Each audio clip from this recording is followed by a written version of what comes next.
Keep a steady beat is the bedrock principle in continuous coordination and the foundation of what makes steady tick.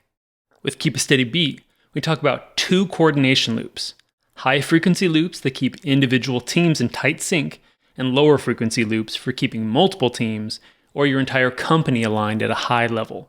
Those map to two core features: smart check-ins and live goals.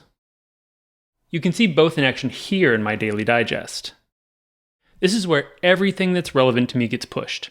No hunting for information or digging through message threads for context.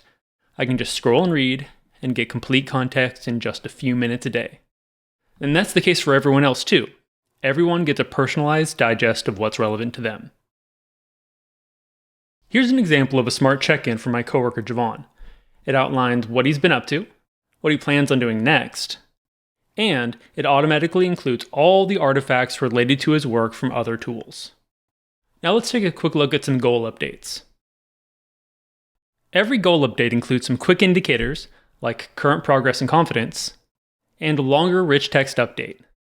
I just came back from vacation, and this view made it super fast and easy to see what's been going on since I was out. Important to note here, all of this is automated. It doesn't rely on people remembering to check in or provide an update on goals. Here, you can see a set of action items that are on my plate. Prompts like this show up in the app, and you can send them to people via email or push them to Slack or Teams. I get check-in prompts every workday, and most of my goals are set to deliver prompts every other week. All of that together means, for any given person, all you need to do is respond to prompts when they come in, and give your digest a quick read every day. Complete context and alignment in just a few minutes a day.